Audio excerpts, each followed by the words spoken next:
വർഷങ്ങൾക്ക് മുമ്പാണ് കഥ നടക്കുന്നത്. തറവാട്ടിലെ കാരണവരായ പണിക്കർ വിവാഹിതനായ ശേഷം അദ്ദേഹത്തിന് 2 പുത്രന്മാർ ജനിച്ചു. ഉണ്ണിത്താമ പണിക്കരും കേളുണ്ണി പണിക്കരും. കാരണവരായ പണിക്കർ മരിച്ചതിനു ശേഷം ഉണ്ണിത്താമ പണിക്കരും കേളുണ്ണി പണിക്കരും കുറച്ചുകാലത്തേക്ക് മാതുലഗൃഹത്തിൽ പോയി താമസിച്ചു.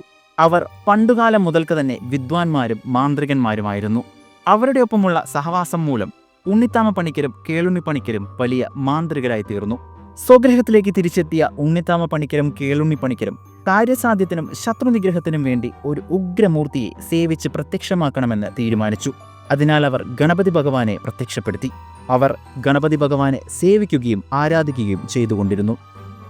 കുറച്ചു കാലങ്ങൾക്ക് ശേഷം ഉണ്ണിത്താമ പണിക്കരും കേളുണ്ണി പണിക്കരും ഗണപതി ഭഗവാനെ പ്രത്യക്ഷപ്പെടുത്തിയ വിവരം മാതുലഗ്രഹത്തിൽ അറിയാനിടയായി. മാതുലഗ്രഹത്തിലെ മൂത്ത കാരണവർ അവരോട് ചാത്തന്മാരെ പ്രീതിപ്പെടുത്താൻ നിർബന്ധിച്ചു.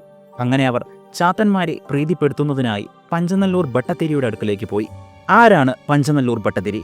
ചാത്തന്മാരെ സേവിച്ച് പ്രത്യക്ഷപ്പെടുത്തിയ മഹാമാന്ത്രികനാണ് പഞ്ചനല്ലൂർ ഭട്ടതിരി. അദ്ദേഹം 400 ചാത്തന്മാരെ സേവിച്ച് പ്രത്യക്ഷപ്പെടുത്തിയിരുന്നു.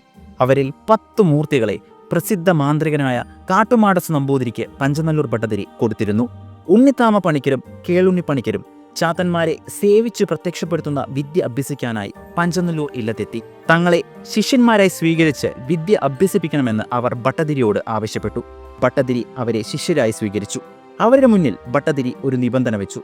എൻ്റെ കൈവശമുള്ള 390 ചാത്തന്മാരെ ഞാൻ നിങ്ങൾക്ക് തന്നേക്കാം.